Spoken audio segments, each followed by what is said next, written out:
is that they were giving food the power instead of recognizing that they are always in full awareness and consciousness of what they were choosing to eat or not eat.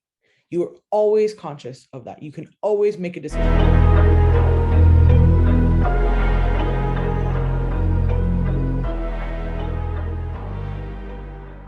Welcome to the Team Local Fit Roundtable. I'm your host, Laurin Conlon. Each week, we share the evidence-based practices and communication-driven strategies we use with our clients to give you guys the tools that you need to be successful for life. This week, I am joined once again by Coach Sam. And today, we're going to be covering kind of the part two, but separate from the first one that we did on Monday. So that was kind of like a tracking 101, like how to track your macros. We'd never actually done a podcast on that topic specifically, like just how to set it up from the get-go. And we wanted to do a second one on common tracking misconceptions, because I feel like there's just a lot of disconnect, and we came up with the most common issues that we see. Of course, there's more than these, but these would be the common themes where we see clients struggling, novice, beginner clients, as well as advanced clients. These can be issues for everybody.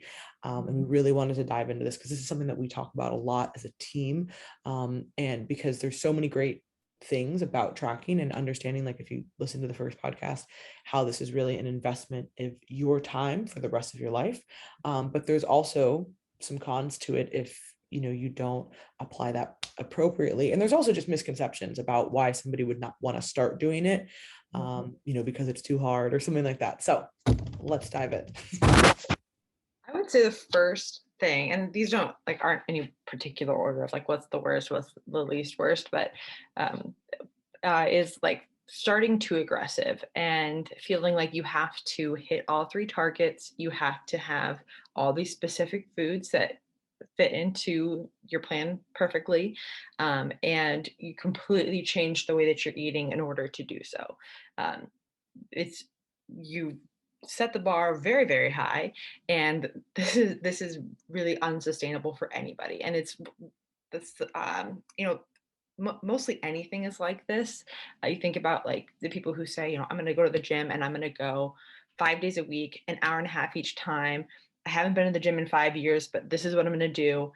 It never really works out because you're expecting yourself to change everything overnight, and change is very hard. So starting off with anything that aggressive, let alone your entire style of eating, is typically not sustainable. Also, if you're going to have those three targets that you're trying to hit, very difficult to do that when you're just starting out. So lowering that bar of entry is really helpful.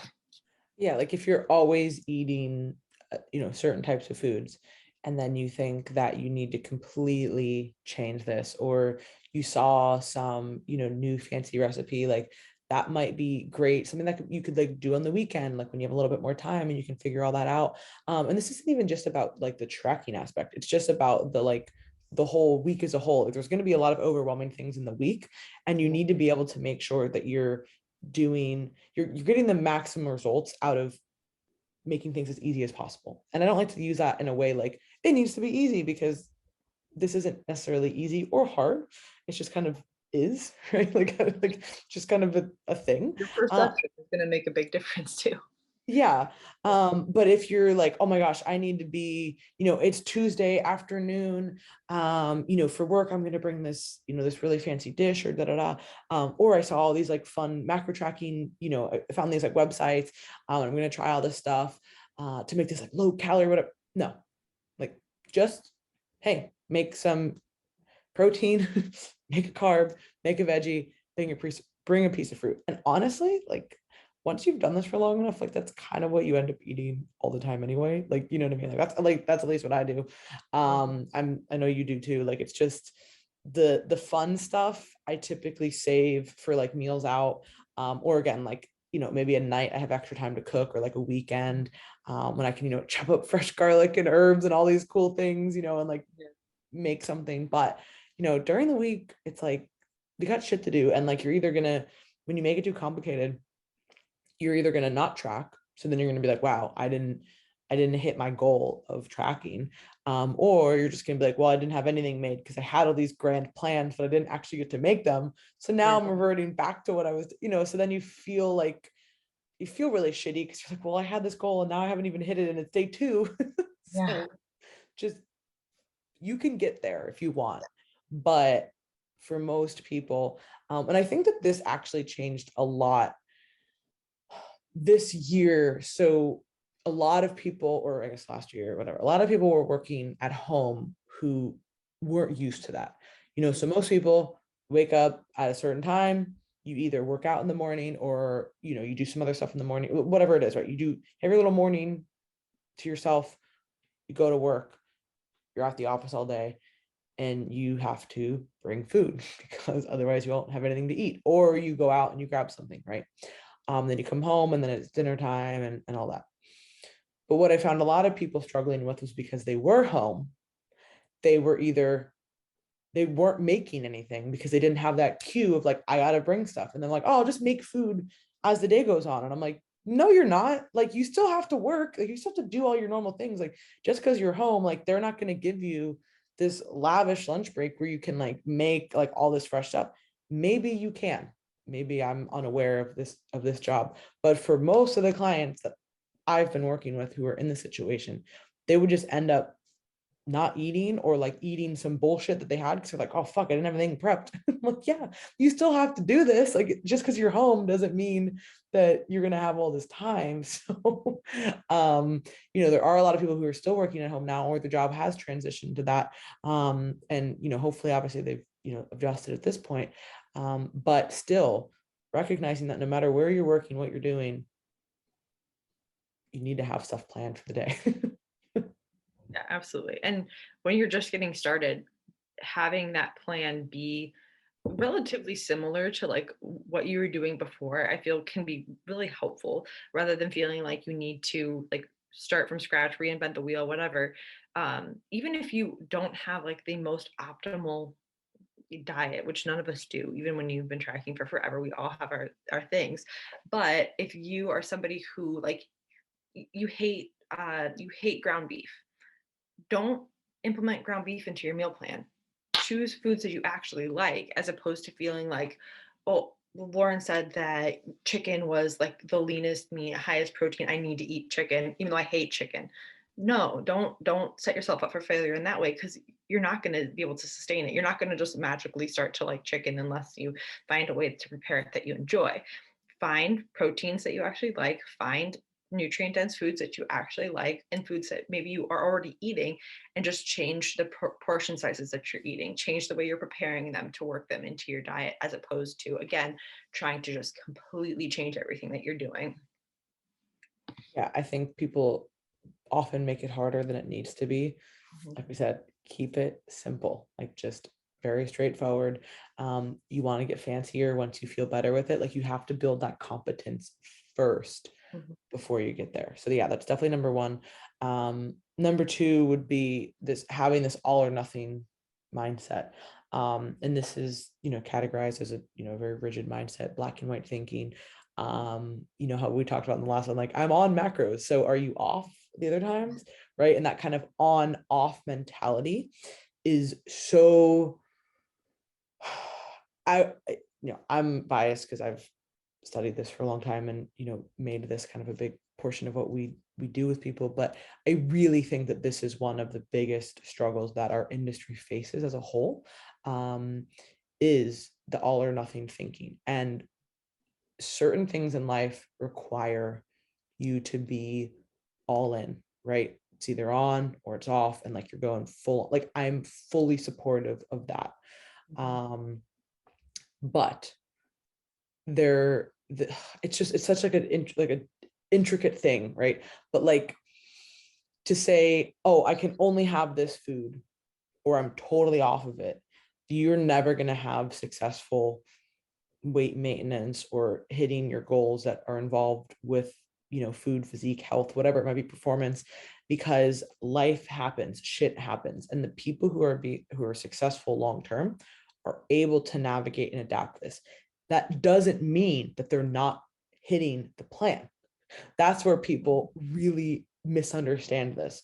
I think when people talk about not having this all or nothing mindset or being more flexible, people go, oh, you're just trying to be lazy. Like you're not trying to hit the plan. No, no, no. You're actually the one who's not hitting the plan by going, this is all that I can have. Or you know what? This isn't here. I'm throwing the whole day out the window. That's actually being off plan. Now, not saying that, maybe there could have been more preparation, right? You could have actually hit this sufficiently if you did prepare more. But again, sometimes things happen. You traveling and, you had food delivered, it didn't show up, or you packed stuff and it spoiled, or, you were trying to eat somewhere and they didn't have what you wanted. So you had to go somewhere, right? Like there's so many different situations that this can happen. And the people who are successful long-term are able to navigate those challenges and adapt and, be flexible with their mindset. But that does not mean that they're not hitting the plan. Yeah. I could talk on the all or nothing mindset all day long. Like, I feel like you're dead on. Like, this is the most pervasive pitfall for people. And I probably talk about this like 5, 10 times a week with people. It's like, it's never going to be perfect. You're even if you are tracking in a tracker and you hit every macro to a T, you didn't. That's just that's what we're seeing. But odds of that being the actual intake that you had and actually what your body got from that food, it didn't happen. And so for us to be as close as we can be, yeah, that's great. That's awesome. But if we have deviations, if we're 5, 10 grams off, that's okay. Just because you're 10 grams over doesn't mean you go, well, shit, I didn't hit my macros. Might as well just eat the rest of the house. And that's a really, like, it sounds crazy to say, but like we've all been there. We've all done it with anything. And the example I've been giving a lot recently, as like a former teacher and working with a lot of moms, is, let's say your kid is taking a spelling test and they don't know how to spell the first 2 words and they mess up. Would you tell them, oh, well, if you miss the first 2 words, then just don't fill out the rest of the spelling test, or just mess up all the other words? That's fine. You already missed the first 2. No, you say, you missed the first 2. Okay, do your best on the rest. Maybe you'll get all those correct. Same thing with your tracking. You mess up your first 2 meals. Okay, I totally mistracked this, or I wasn't able to eat what I thought I was going to. I'm not on track to hit my macros. Now what do I do? Do I not try, or do I just do my best and get as close as I can? Yeah. I mean, the one option is very much like, it's clear, like, this is what I should do, but we really get anxious and disoriented when that happens. And so just keeping that in mind, that, and recognizing when that all or nothing thinking is starting to creep in and go, okay, I could not try because I'm off, but I could also try to learn from this, try to improve throughout the rest of my day and see how close I can get. And maybe I don't hit my numbers today, and that's okay. Hopefully I can take today into tomorrow and do a little bit better. What ends up happening when people are in that situation is that they were giving food the power instead of recognizing that they are always in full awareness and consciousness of what they were choosing to eat or not eat.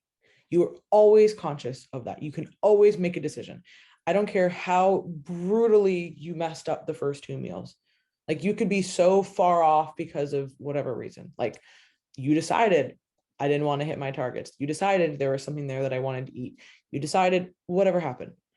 But guess what? It's now dinner, and you now still have the choice to say, I could make a better choice today. I am far gone past these numbers. I have not hit my targets, but I am standing here or sitting here, whatever, and making the choice to say, I'm going to hit something that is still suitable for my goals. I'm still going to hit something that is maybe a better choice than I had earlier. And you're always in control of that instead of saying, you know what, we're already here. I'm going to keep it going. And I get it because we both have been there and we've coached a lot of people through that. So I'm not trying to say that this is an obvious thing or this is something that you should feel bad or poorly about, because that is what happens when you get, like you said, disoriented, or you're kind of in this almost disordered pattern with eating. It's very, very common to feel like you don't have control over it, but recognizing that you do and taking the steps to ensure that you are in that kind of mindset, like, okay, no, I am in control of this. You know what I mean? And whether sometimes that means you have to like physically remove yourself from whatever situation you're in, like a lot of times people especially with food, they will be so like in the kitchen and kind of just like what do I have? What should I like? And you're opening the pantry, opening the fridge. And, hey, just get out of there. Go upstairs, go for a walk, go sit, outside if you have like an outdoor seating situation, go lightly clean something, right? Like just doing something lightly active, I find can like take our mind off of that. There's always something in your house probably needs to be clean, right? Like wipe off the counter, go somewhere, clean a mirror. Like there's always something to do. And just taking those few minutes and then go, okay, why was I like losing my shit over this? Right. And I say this again from experience. I've been in this exact situation more times than I can count. You know what I mean? So saying, okay, what can I control? What can I choose to eat? What can I make a better choice? I'm going to have a high protein meal, maybe some veggies and probably a little bit lower on the carbs and fats because let's be honest, I already ate a bunch earlier. Instead of saying, fuck it, gonna order in, 3 burgers and a milkshake and all this stuff, right? Like, because you already had that earlier. So that goes with the all or nothing thinking. And I think the problem ends up happening, which kind of loops into the next part, which is fixating on the numbers. Because when people fixate only on those numbers, there's a few things that happen. One, the situation we just described happens because you feel like you're detached from the food and you're only attached to the numbers. And so now, since you've blown past those numbers, you're like, yeah, whatever, doesn't matter. No, you still can make a choice to eat something regardless of those targets that is a quality option for you and your health and your goals. But we lose sight of that when we're only focused on these 3 numbers. Mm-hmm. Yeah. And I think the second thing that happens is we think of just the numbers and we lose the focus on nutrient density and actually eating foods that are good for our body. And it's like, I hit my carbs today by consuming nothing but like, yeah, like what did we talk about last time? Like just Gatorade, or like, I tracked my alcohol and I hit all my numbers, and it's like, but you had 3 glasses of wine and no other food today. Like that doesn't, yeah, that's not going to really do it for you. And that's kind of, I think that whole initial and like tracking first started, the if it fits your macros type of style eating, where it was like, you can eat Pop Tarts. Like that's the go-to is the Pop Tart diet. And Pop yeah, Tarts and egg whites. exactly. You can hit your macros that way. And like you can still have those things. I'm not saying don't have those things. I'm just saying don't only have those things. And so knowing that it's not just the numbers, it also does matter like what you're actually eating. And like we talked about before, start incorporating those things in slowly. If you do have a diet that's only Pop Tarts and egg whites right now, like, all right, how about we have one less Pop Tart and we add some veggies into that mix? Like incorporate those things in, but know that there's more than just the numbers. There's also the nutrients we need to consider. Oh, and also, just meals, right? People oftentimes, they will just kind of start, tracking as they go, and they're just eating stuff and they're snacking, and then they look up and they're like, oh, I kind of ate like 5 times today, but I didn't really have any meals, and now I have this really awkward 3 targets to hit left for dinner. Like, no. And this is where that initial pushback from the maybe the more bro community came from, right? Because when iPhone came out, because it was like, oh well, this is unscientific, you're just telling people to eat this, and then they were like, well, you're just eating all these weird foods, like not really focusing on nutrition or having any kind of plan. And so as always, like everything kind of swings both ways, but it is really important to recognize that, okay, we have our daily targets, kind of like we talked about with calories, right? That is the baseline, like bare minimum baseline. But the next tier or few tiers are really important. And eating like in a normal like meal by meal composition and like having some type of like meal timing focus. Not saying like eat this meal at 35 minutes before. No. I'm talking about just like an actual meal. That is so important. And I, started recognizing this when I would have people send stuff. Early on, I was like, yeah, you hit your targets, and everybody's you're either hitting them or you're not. Okay, cool. And then I started looking at like, food recalls from clients sometimes, and I'd be like, whoa, like Yeah. this is like what's happening here? You know what I mean? Not only are you like haphazardly eating all day, we're not hitting any type of like ideal protein split, which is really important for protein in particular. You're kind of just grazing all day, so you're hitting these calories, but you're not really ever feeling satiated. Like there's so many different reasons why it's important to focus on meals and like meal quality. So if you're fixating just on the numbers, you can get so caught up with that and just kind of scan and track as you go. And then you look up and you're like, whoa, this is a really weird day. Now do I like drink olive oil for dinner? Like, and I've known people who've done that, and I get it, sometimes shit just happens, but that can happen once or twice, and then you need to correct your behavior. Yeah. Or the same thing can happen in the reverse, where you don't eat all day and you set those macros aside, and macro hoard, which I think there's a whole podcast about, and then you just like you justifiably binge. Like in your head, you're like, oh no, but I'm just trying to meet my macros. But actually, you're in a binge if you're just eating as much as you possibly can in a short amount of time. And it's so being able to space those things out and disconnect from the numbers. And if you haven't eaten all day and you have 2,000 calories worth of macros left, if you don't hit those numbers, that's okay. We don't need to fall into these destructive patterns to hit specific numbers. We need to change our patterns. Yes. And that's something that talk to your coach about, recognizing yourself, but getting into that meal timing can really help to dissociate from those numbers too. Yeah, for sure. Yeah. And then the one that I think kind of all of this is really already touched on is that a lot of people, when we initially talk about tracking macros, it's, oh, that's too hard, that's too time consuming, or I don't have time for that. But it is an investment to then make it life easier down the road. If you can start by doing everything we've already talked about, easing your way into it, putting aside that time up front, over time, you learn what's in foods. You're able to do this seamlessly. And you can pretty much, I mean, that I know, like for you, for example, like not track. And that's what we'll talk about next. It's like, you, we're not doing this to do this forever. You're not going to be putting in a massive amount of work for forever, but this is going to help set you up for the long run. Yeah, and I think that for this point, the like tracking is hard or it's time consuming. People are making it harder than it needs to be by incorporating all these crazy foods, trying to make all these macro friendly recipes, trying to just track as they go, trying to just look up things in an app. Fucking look at your plate, look at what you're eating. You know what I mean? And this is, I have a whole issue with the tracking apps for this reason.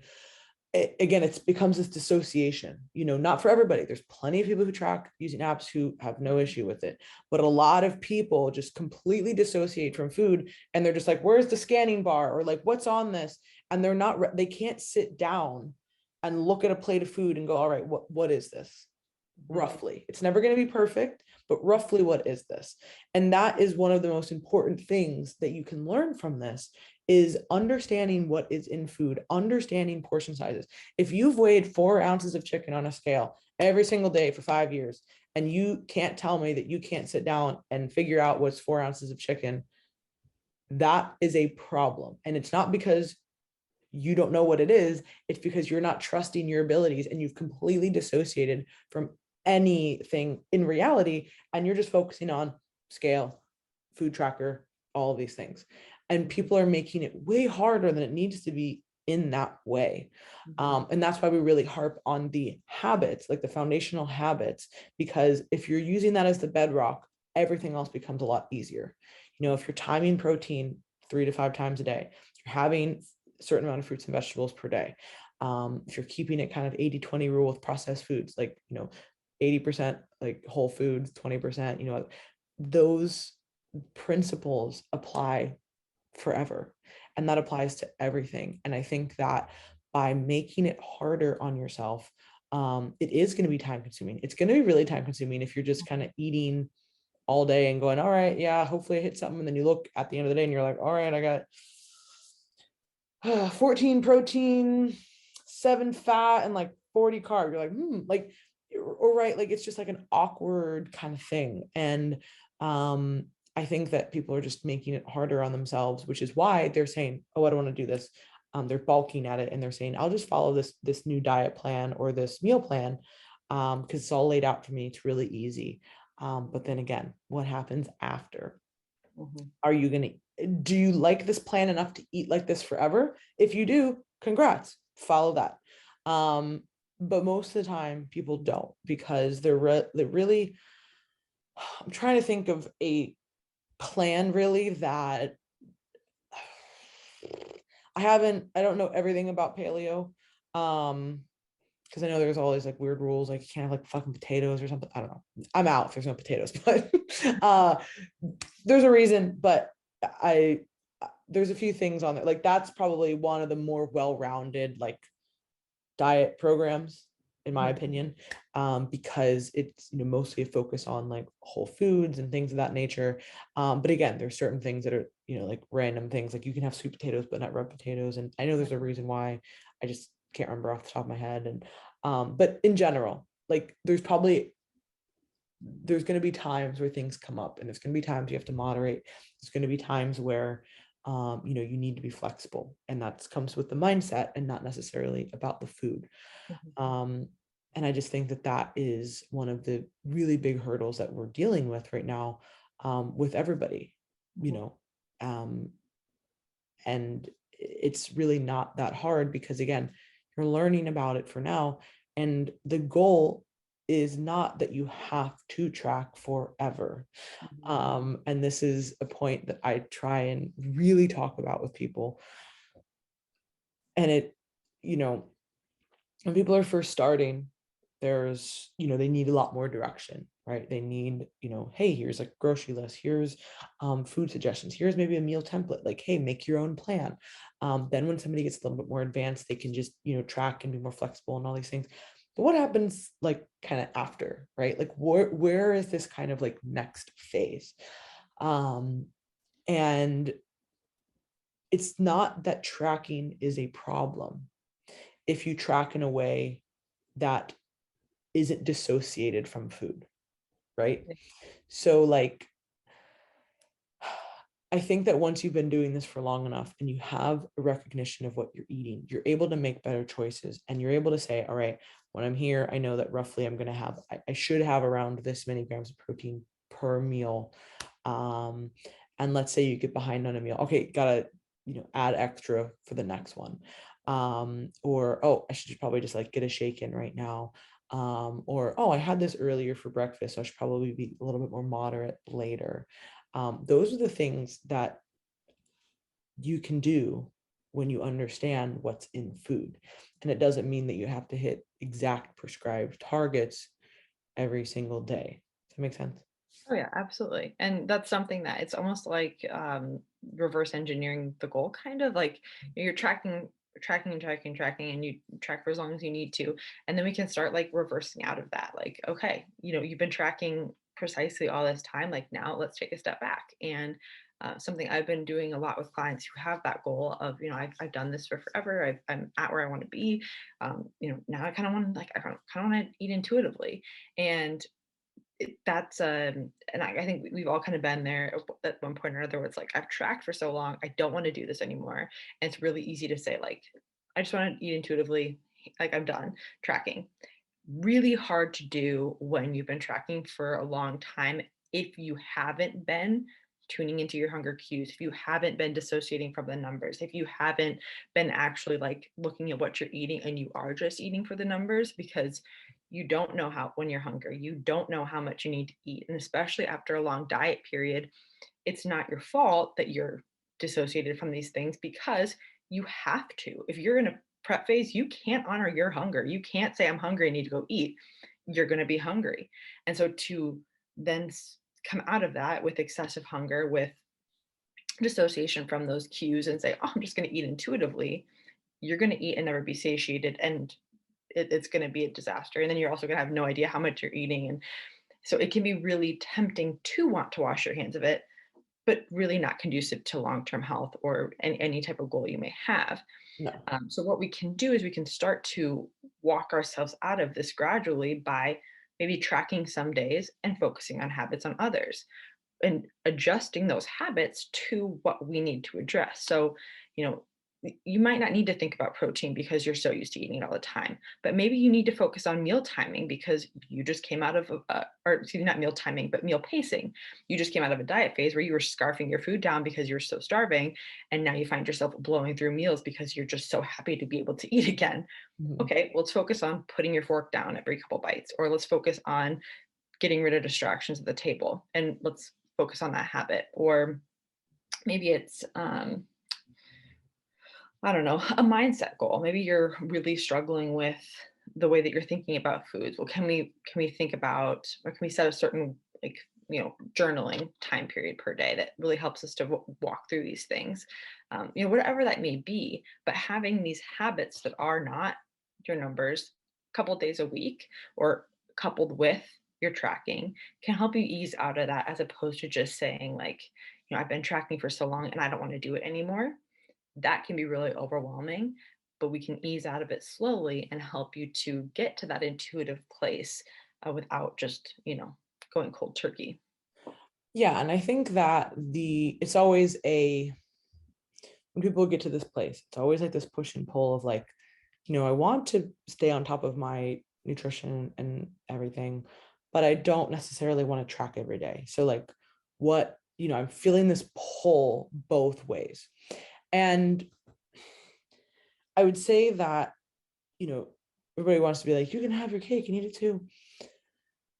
You can, but you still have to be aware of things, right? It's not just like, oh, I get to, like you said, wash my hands of everything and like still, have the best body composition and I can eat whatever I want. And I can do like, you still have to have cognitive restraint over what you're doing or what you're not doing, really, is usually what it is. It's more of like what you're not doing. So if you don't want to track, there are still things that need to be set in place. Mhm. And this is where I think people hear like, oh, not tracking, like, what does that look like?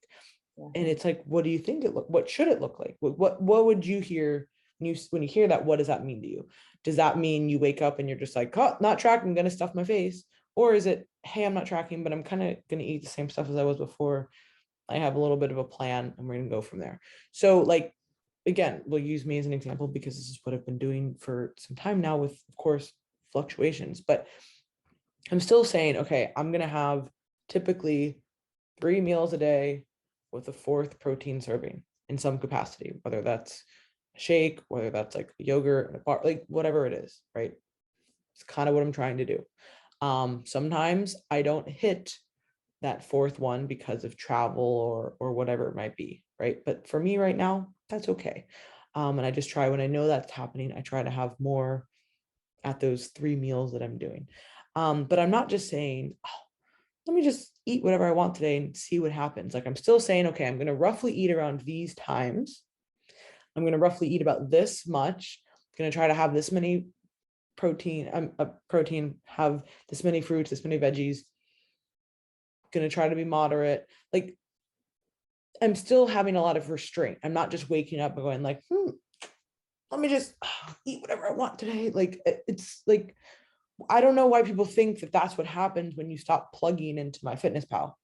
Like, Yeah. but I understand because that does happen when you open those floodgates and you're in a really mentally shitty spot. Mhm. That can happen. But if you've worked through that and you've established the right habits, you have to feel comfortable doing that. And that is a process. We work with a lot of people through that process. And, especially during the week, right? I'm like, hey, if you want to be way more flexible during the weekends, or like when we're traveling, like that's where that like really helps. But like during the week, like I still need you to be on some sort of track because um you're really busy with work. Like if you want to be training and focused at work and like recovering and being a healthy person, like we still need to like plan all of this stuff whether we're tracking or not, Yeah.